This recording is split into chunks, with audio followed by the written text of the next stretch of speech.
क्या सच में आप 9 दिन तक कठोर व्रत, संकल्प, पूजा पाठ, मैं तो कहता हूँ कि 9 दिन तक आपने बिना पानी के कम पूरे 9 दिन बिताए, फिर भी माँ आपका कार्य नहीं कर रही। उसी के विपरीत अगर कोई दूसरा व्यक्ति है तो उसका कार्य 9 दिन में पूरा हो गया, आपका हुआ नहीं। आपने उससे ज़्यादा मेहनत की, आपने तो 9 दिन तक जल पानी ही पी के 9 दिन रहा। कोई तो बिना पानी जल के भी 9 दिन तक माँ की सेवा करता है। आपने मंदिर स्थापित किया है, आपने पूजा स्थापित की, आपने दिवाला रखा, आपने पता नहीं क्या क्या किया। 9 दिन तक ना किसी से मतलब रखा, केवल माँ में ही अपना ध्यान लगाए रखे। मतलब आपके तन मन धन से जितनी भी आप में क्षमता थी वो आपने किया, ठीक है ना। इसके बावजूद भी रिजल्ट 2%। क्यों भाई, क्यों?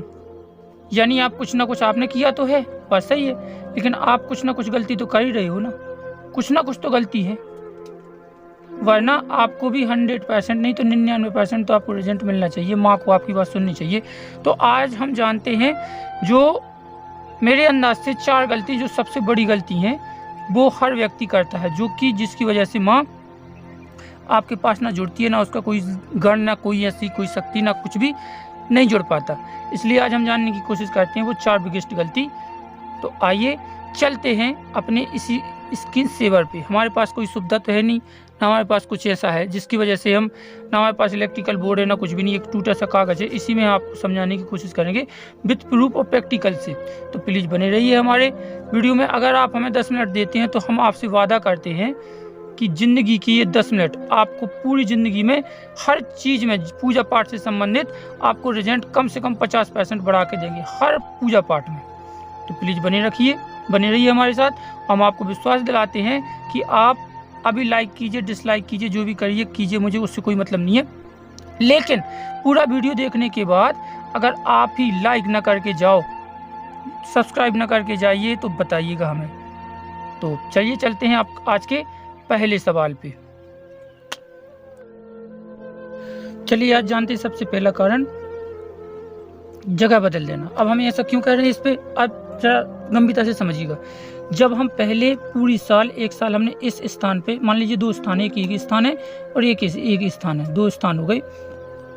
यहाँ पे हमने पूरी साल पूजा स्टार्ट की, पूजा पद्धति की, जो भी की, किसी देवी की, किसी देवता की, किसी की भी हमने पूजा स्टार्ट की। तो पूजा से उत्पन्न होने वाली जो भी मंत्रों की ध्वनि है, मंत्रों की ताकत है, उससे निकलने वाली जो भी वाइब्रेशन है आपके पूजा स्थान के चारों ओर बिखरी पड़ी है। आप समझिएगा, उसकी जो भी वाइब्रेशन है, जो भी है, पावर है, शक्ति है, कुछ भी है, ये उसकी मंत्रों की ताकत पे, पूजा की पद्धति की ताकत पे ये स्थान पे चारों ओर बिखरी पड़ी है। यहाँ पे आपका ऑरा, इस स्थान पे आने पर ये ऊर्जाएं आपके ऑरा को डिटेक्ट करती हैं, यानी यहाँ पे आपको कुछ अलग ही महसूस फील होगा। साथ ही साथ जब हम यहाँ पे पूजा स्टार्ट करते हैं, किसी की भी पूजा करते हैं, उसे भोग देते हैं, प्रसादी करते हैं, उसको नहलाते हैं, सामान अर्पित करते हैं, कुछ भी करते हैं, तो उस देवी या तो वो देवी या उसकी कोई सहायक शक्ति, उसके गणमण यहाँ पे जरूर आते होंगे, निश्चय आते होंगे, क्योंकि आपने यहाँ पे उनका रोज प्रतिदिन आह्वान आप करते हो, तो कोई ना कोई शक्ति, या तो बड़ी शक्ति या उसका कोई गण कोई ना कोई आता होगा, जिसकी वजह से यहाँ का जो परिवेश या माहौल है, चारों तरफ ऊर्जा, इसी की ऊर्जा बिखरी पड़ी है। मान लीजिए यहाँ काली की पूजा करते हैं आप, ठीक है, तो यहाँ काली या काली से संबंधित कोई भी गण यहाँ चारों ओर बिखरे पड़े, मतलब उसकी ऊर्जा बिखरी पड़ी है, और वो निश्चित समय पे आपके पास जरूर आती है। रोज 12 बजे पूजा करते हो तो ये 11 से 1 बजे तक के बीच में 3 घंटा यहाँ पे रहती होगी। लेकिन जैसे ही 9 दुर्गा लगी, ये तो इसका क्रम है, ये तो कंटिन्यूटी है, और धीरे धीरे करके यार 2% है, कल ये 3% होगी, कल 5% होगी, 10% होगी, और 9 दिनों में ये लगातार तीव्र गति से बढ़ती है। ये सीधे बढ़ने का क्रम 10% लेती है। 9 दिनों में पर डे 10% या 5% के समथिंग बढ़ती है इसकी गति, क्योंकि 9 दिनों में इसकी शक्ति, किसी भी देवी की शक्ति ज़्यादा तीव्र गति से एक्टिव होती है। जैसे सूरज के पास पृथ्वी गर्मी में चली जाती है तो पृथ्वी का तापक्रम बढ़ने से गर्मी बढ़ जाती है, इसी तरीक़े से इनकी ऊर्जाओं की पावर, हीटिंग बढ़ जाती है, जिसकी वजह से अभी ये 1% के रूप में उपस्थित है, और 9 दिनों में यहाँ पे ये वही 5% के रूप में उपस्थित होगी। अब जैसे ही हमने जगह चेंज कर दी, दूसरे स्थान तक लिया 9 दिनों में, ये स्थान छोड़ के यहाँ पे थोड़ी बहुत अगरबत्ती लगाई, कुछ भी लगा, लेकिन नहीं, कुछ भी नहीं लगाने के बाद हमने दूसरे स्थान तक लिया। मान लीजिए कि बहुत बड़ा यहाँ दुर्गा का मंदिर है, बात समझिएगा, 9 देवियों का मंदिर है दुर्गा का। लेकिन है यहाँ भी ऊर्जाएं हैं, उपस्थित हैं, लेकिन यहाँ पे काली की ऊर्जा नहीं है। यहाँ पे जो देवी बैठी हुई है उसकी ऊर्जा है, समझिएगा बड़ी गौरता से। यहाँ पे काली की ऊर्जा नहीं है इस दुर्गा मंदिर में। यहाँ पे जहाँ आपने क्रिएट की काली की ऊर्जा, क्योंकि पूरी साल आपने काली की पूजा की, यहाँ पे काली से संबंधित ऊर्जाएं अवशोषित हैं चारों ओर, बट यहाँ दुर्गा से संबंधित अवशोषित है। अब क्या यहाँ करोगे, जैसे आपने काली का मंत्र स्टार्ट किया, तो काली का मंत्र स्टार्ट करने से क्या दुर्गा के सामने या दुर्गा की जो यहाँ ऊर्जा उपस्थित है चारों तरफ इस दूसरे स्थान पे, और आप काली का मंत्र स्टार्ट कर रहे हो, तो क्या जो बेनिफिट आपको यहाँ मिलेगा, क्योंकि यहाँ दुर्गा का मंत्र चलेगा। दुर्गा के मंत्र से ही इसकी ऊर्जाएं या दुर्गा की कोई सहायक ऊर्जा यहाँ पे जो भी है गणमनाएंगे, ना कि काली के। अगर काली की ऐसा नहीं कि यहाँ नहीं आ सकती, लेकिन आपको यहाँ पे जितना समय दिया है आपको यहाँ पे भी समय देना पड़ेगा, फिर यहाँ काली के कोई गण या ऊर्जा उपस्थित होगी। बल्कि यहाँ दुर्गा का मंदिर है, तो दुर्गा की मूर्ति होने की वजह से यहाँ पे दुर्गा के ही गण उपस्थित होंगे, ना कि काली के। इसलिए हमें जगह चेंज नहीं करनी, क्योंकि यहाँ पे जो हम पहले पूजा करते थे इस स्थान पे, यहाँ पे दुर्गा या काली से संबंधित कोई शक्ति आती थी। बट यहाँ पे जब हम क्रिया स्टार्ट करेंगे 9 दिनों में, मान ली कि दुगनी गति से हुई, तो यहाँ पे जो आती थी वो यहाँ नहीं आएगी भैया, इस स्थान पे नहीं आएगी। यहाँ दुर्गा के ही गण मनाएंगे। आप मान लो ऐसा नहीं कि आ नहीं सकते, आएंगे, आ सकते हैं, लेकिन यहाँ पे आपको, जैसे यहाँ पे आपने 10 दिन, यहाँ पे आपने 100 दिन दिए, यहाँ पे इस स्थान पे, समझे ना, वो यहाँ पे आप 9 दिन दे रहे हो, तो जो 100 दिना में कुछ ना कुछ आपके पास मिला एक साल में या 365 दिन में, ठीक है, 365 दिन में, यहाँ 9 दिनों में क्या वो क्रेडिट कर सकते हैं? आप नहीं कर सकते, क्योंकि यहाँ पे कुछ ना कुछ है। यहाँ पे मान लीजिए 10%, 50% पहले से उपस्थित है कोई ऊर्जा, यहाँ पे 50% पहले से उपस्थित है, तो यहाँ क्या, यहाँ तो 0% से आप स्टार्ट कर रहे हो। तो 9 दिनों में मान लीजिए कि आपने 50% बना भी ली, तो ये और ये तो बराबर ही हुआ ना। अगर वही कार्य आप यहाँ जहाँ पे आप काम करते हो साल भर पूजा वही करते हो, तो आपको 50 से आगे बढ़ना है, और यहाँ तुम 50 पे ही आ सकते हो। इसलिए हमें 9 दिनों में पूजा के स्थान हमें बिल्कुल भी नहीं बदलना, क्योंकि यहाँ पे जो गण आता है या वो शक्ति स्वयं आती है, उसका कोई गण आता है, तो वो डेफिनेटली 9 दिनों में प्रसन्न होकर आपका कोई भी कार्य करने में समर्थ या कर सकती है या करेगी। लेकिन यहाँ पे वो कहानी नहीं बनेगी। समझ में आया? पहला कारण। दूसरा कारण, आह्वान से पूजा स्टार्ट कर देना। ध्यान से समझिएगा, जब हम कोई भी कार्य आह्वान से पहले स्टार्ट कर देते हैं, कोई भी कार्य आह्वान से पहले स्टार्ट कर देते हैं, तो उससे होता क्या है, जैसे हमने यहाँ पे दुर्गा जी की मूर्ति स्टार्ट की, किसी भी शक्ति की मूर्ति स्टार्ट की इस पॉइंट पे, तो यहाँ पे हमने जल रख लिया, पूजा का सामान रख लिया, चढ़ाने के लिए सिंदूर रख लिया, जो भी है सारा सामान यहाँ पे उपस्थित है। लेकिन हमने पूजा स्टार्ट आए, जल चढ़ा दिया, सब कुछ चढ़ा दिया, जो भी है पूरी क्रिया कर दी, बढ़िया चंदन लगा दिया, जल चढ़ा दिया, पुष्प चढ़ा दिए, लेकिन यहाँ पे वो शक्ति क्या भी है? नहीं है। हमें क्या करना है कि सबसे पहले यहाँ पे वो शक्ति का आह्वान करना है। भाई जैसे किसी को आप खाने पे बुलाओ और उसको निमंत्रण ना दो, उससे कहो ही ना, और आशा करो कि यहाँ पे वो व्यक्ति बैठा है, यहाँ पे वो व्यक्ति बैठा है, हम उसे खाना खिला रहे हैं, ये ले पूरी खा ले, ये ले सब्जी खा ले, ये ले रसगुल्ला खा ले, जो कुछ खा ले, लेकिन यहाँ पे वो व्यक्ति है क्या जिसे हम खिला रहे हो? अगर ऐसे ही खिला रहे हो तो वो उसका फल अलग देगा, और यहाँ ओरिजिनल में बैठा के अगर खिलाओगे तो उसका फल कुछ अलग मिलेगा आपको। इसीलिए जब हम आह्वान करते हैं तो आह्वान मतलब पूजा करते हैं, तो पूजा के पहले किसी शक्ति का जिसकी आप पूजा करते हो उसके मंत्रों द्वारा, मानसिक द्वारा या किसी भी तरीका से उसका आह्वान कर लेना। इससे क्या होगा कि वो शक्ति या उसके गण या उसकी ऊर्जा कुछ ना कुछ यहाँ पे आ जाएगी। फिर आप नहलाओ, पूजा करो, चंदन लगाओ, जो भी है चुन्नी चढ़ाओ, सब कुछ चढ़ाओ, तो यहाँ आने के बाद आपकी डेफिनेटली सुनेगी और ज़्यादा प्रसन्न होगी। अगर यहाँ 2% प्रसन्न होती है तो यहाँ फिर 20% प्रसन्न होगी, क्योंकि आपने आह्वान करके पहले उसे बुला लिया। दूसरा कारण। तीसरा कारण, देवता बदल देना। ठीक है, जो छोड़ो। तीसरा कारण, पूजा का क्रम रोक देना। जैसे हमने यहाँ बताया था ना, हमने लगातार कंटिन्यू, तीसरा कारण पूजा का क्रम रोक देना। समझिएगा, यहाँ हमने कंटिन्यू एक देवता की पूजा की 9 दिनों, 9 दिन कंटिन्यू हमने पूजा स्टार्ट की। यहाँ पे 9 दिनों में मान लीजिए एग्जाम्पल के रूप में यहाँ हमने 50% उस देवता तक अपनी पहुँच बना दी। अब होगा क्या, 50% बना दी।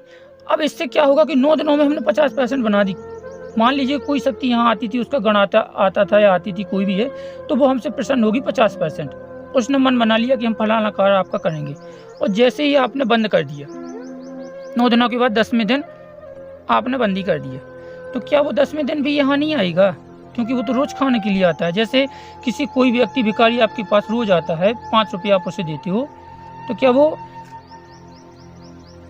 जिस दिन आप घर पे नहीं रहोगे, उसे पता नहीं है कि आप यहाँ घर पे नहीं हो, तो क्या वो आएगा नहीं? वो भी उस दिन भी आएगा। ठीक है, उस दिन आप कुछ ना दो तो क्या उसका मन नहीं बोलेगा कुछ ना कुछ? या कोई भी समझ लीजिए, इसी तरीक़ा से जैसे ही आपने 10वें दिन बंद कर दिया, वो स्थानीय चेंज कर दिया, कुछ भी कर दिया जहाँ पे आप करते, तो यहाँ पे आप रोज़ 1 लड्डू चढ़ाते थे, आपने बंद कर दिया। यहाँ पे आप 50 मालाएं जाप करते थे, बंद कर दिया। यहाँ पे आप कुछ भी करते थे, 1 चुनी रोज़ चढ़ाते थे, अब बंद कर दिया। यहाँ पे 5 कन्याओं का भोज प्रसादी करते थे, आपने बंद कर दिया।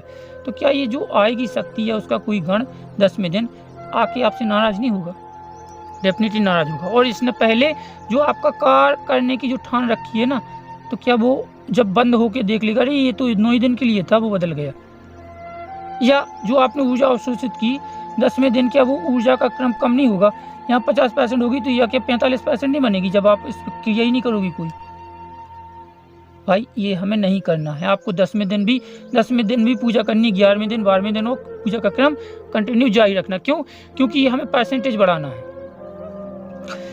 भाई कोई शक्ति आ रही है, मान लीजिए हाँ 51 माला का आप जाप करते थे, तो 51 से करके आप 21 कर दो ना, 11 कर दो, लेकिन करो। इसका क्रम हमें बढ़ाना है, परसेंटेज बढ़ाना है। जब तक हमारा परसेंट 90 के लगभग नहीं होगा, जैसे 90% हो जाएगा तो आपकी मुँह की कही हुई बात सत्य होना स्टार्ट हो जाएगी। ठीक है, ये हमारा तीसरा कांड। चौथा कांड, स्त्री को सम्मान करना, स्त्रियों का सम्मान करना। 9 दिनों में हम देखते हैं अक्सर आदमियों की मन भाव क्या होता है, भाई स्त्री से दूर रहो, हर व्यक्ति से दूर रहो, सिर्फ माता में ही मगन रहो। क्यों भाई? स्त्रियों ने कौन सा गुनाह किया? क्या तुम जिस माता को मान रहे हो, क्या वो माता स्त्री नहीं है? वो भी माता स्त्री है। तो क्या वो भी स्त्री है? और जिससे आप दूरी बना रहे हो, तो वो भी स्त्री है। तो क्या जब हम इस स्त्री को पाना पसंद, मतलब इससे कुछ मांगना चाहते हैं और इसकी हम दूरी बना के रह रहे हैं, तो क्या ये इस स्त्री से हम दूरी बना के जो रह रहे हैं, नफरत कर रहे हैं, तो क्या ये खुश होगी? कभी खुश नहीं होगी। हमें 9 दिनों में किसी भी स्त्री से दूरी नहीं बनानी है। अगर पत्नी है तो पत्नी के पास जाना है, उससे बात करना, उसे हर प्रकार से खुश रखना है। जब तक आप किसी भी स्त्री से अपमानित करोगे, ऐसे उससे दूरी बनाओगे या उसे घृणा करोगे, तब तक आपकी कोई भी देवी आपसे प्रसन्न नहीं होगी। ये लिख लीजिए आप। पत्नी है, माँ है, पुत्री है या कोई भी है, तो जो जिस रिश्ते के आधार पे है, उस रिश्ते पे हमें उसके साथ रहना है, ट्रीट करना है, उसे खुश करने की कोशिश करनी है। खास तौर पे बालिकाओं, बच्चियों को किसी भी तरीक़ा से हमें खुश करना है। अगर माँ की कृपा आपको चाहिए, इससे माँ सबसे ज़्यादा प्रसन्न होती है। सिर्फ जैसे पत्नी हुई, तो पत्नी में कुछ ऐसे कार्य हैं जो कि तुम 9 दिनों में बंद कर सकती हो। ठीक है ना? तो वो कार बंद करने के बाद सारा कार उसके साथ रहिए, उससे बात कीजिए, उससे सब कुछ कीजिए। माँ से बात कीजिए, पुत्री से बात कीजिए, बच्चों से बात कीजिए, बच्चियों से बात कीजिए। सब कुछ करना है, किसी से नफरत या दूरी नहीं आपको बनानी है, अगर माँ को खुश करना है तो। 5वां कांड, देवता बदल देना। ये हमने यहाँ पे बताया था ना, बस यही। अगर यहाँ साल भर आप काली की पूजा करते हो, तो 9 दिनों में भी आपको काली की ही करनी है, ना कि यहाँ पे दुर्गा की। समझे ना? क्योंकि साल भर में हमने यहाँ पे पूजा 50% किसी भी तरीक़ा से, मान लीजिए हमारा चारों तरफ बिखर गई, या हमारा और स्ट्रॉन्ग हो गया, हमारे घर के कुछ कार 5% कार बनना स्टार्ट हो गई इसकी पूजा की दम पे या इसकी पाठ की दम पे। और हमने जैसे ही 9 दिनों में, मान लीजिए यहाँ से यहाँ हमने चेंज की, तो ये वाली काली की शक्ति या उससे आने वाली कोई शक्ति हमसे रूठ जाएगी। और 5% कार बनते थे, वो कार बनना हमारे बंद हो जाएंगे। यहाँ पे हमने साल भर पूजा की ना 365 दिन, यहाँ पे आप नोदना में कैसे वो एडजस्ट कर ली, जो यहाँ पे 50% तक आप नोदना में कैसे आ सकते हो। या तो आपको कठिन तपस्या करनी पड़ेगी, घोर तप करना पड़ेगा, बहुत कुछ करना पड़ेगा, तब ये लेवल यहाँ पे आप 50% बना पाओगे। इसके अतिरिक्त अगर वहीं पे आप पूजा करते हो, देवता नहीं बदलते हो, स्थान नहीं बदलते हो, और जो कहा स्त्रियों का सम्मान करना नहीं छोड़ते हो, और आह्वान करने के पहले आपको पूजा नहीं करनी है, तो ये 50% से 60 होगा, 70 होगा, 80 होगा, ये बढ़ेगा। और निरंतर अगर आपने स्थान बदल दिया, मतलब जो मैंने कहा वो सारी चीज़ें बदल दी, तो आपको जैसे एक सीढ़ी, एक किसी छत पे जाके आप चढ़ रहे हो, वहाँ पे 5 सीढ़ी, ये सीढ़ी लगी है, इस छत पे आपने साल भर में आप यहाँ पे 10 सीढ़ी चढ़ गए, यहाँ पे इस सीढ़ी पे आप खड़े हो, ठीक है ना, मान लीजिए इस पे खड़े हो, लेकिन आप दूसरी जगह, दूसरी छत पे जब जाओगे, तो आपको यहाँ से, तो आप जब चढ़ोगे ऊपर चढ़ोगे, यानी इतनी सीढ़ी आप पार कर चुके, लेकिन यहाँ पे आपको 0 से स्टार्ट करनी पड़ेगी। अगर इस टॉप पे चढ़ना है, ये छत है, तो यहाँ आप 10 सीढ़ी चढ़ चुके हो, यहाँ से आपको 0 से स्टार्ट करनी है, 10 तक जाओगे, यहाँ चढ़ने में आपको कम से कम 1 साल लग गया, पूरा 365 दिन लग गए। और यहाँ 0 से आप स्टार्ट करोगे तो कम से कम 9 दिनों में मान के चलिए आप 2 सीढ़ी पर चढ़ पाओगे, और यहाँ आप 10 सीढ़ी चढ़े हुए हो। इसलिए हमें ना तो छत बदलना है, ना देवता बदलना है, ना कुछ नहीं बदलना है। अगर आप इसी प्रक्रिया से चलते हो तो देख लेना 90% आपका कार्य होगा। और हो सकता है कि इसी में अगर मन, क्रम, वचन, साधना, बहुत से नियम है, अगर उसके तहत आपने अगर कार्य किया, वो वीडियो हम बनाएंगे, तो 100% कह सकते हैं कि वो शक्ति आपको या तो सिद्धि दे के जाएगी, या वाक सिद्धि दे के जाएगी, या आपको कोई ना कोई गिफ्ट या उपहार दे के जरूर जाएगी ही जाएगी। दोस्तों, अगर आपको वीडियो कैसा लगा जरूर कमेंट में बताइएगा, और प्लीज़ लाइक, शेयर और सब्सक्राइब करके नोटिफिकेशन जरूर ऑन कीजिएगा। और इससे पता है क्या होगा कि अपनी संस्कृति, अपने सनातन धर्म के प्रति जो आस्था कम होती जा रही है, वो कुछ लोगों तक पहुँचे, उनको, क्योंकि एक्चुअल में वो खुद गलती करते हैं और ब्लेम देते हैं अपने ईश्वर देवी देवताओं को। तो प्लीज़ कम से कम शेयर करो या ना करो, उससे मतलब नहीं है, तो सब्सक्राइब या लाइक और कमेंट तो करते ही जाना, क्योंकि अगर एक से दूसरे तक आपका एक कमेंट ही ये नाकिए का काम करता है। अगर आपने एक कमेंट किया तो 1 से 10 लोगों तक ये बात पहुंचेगी, वीडियो पहुंचेगा। और जो नास्तिक बनते जा रहे हैं सनातन धर्म से संबंधित, क्योंकि गलती खुद करना है, विलम्ब ईश्वरों पे देना है, उन तक बात पहुँचे।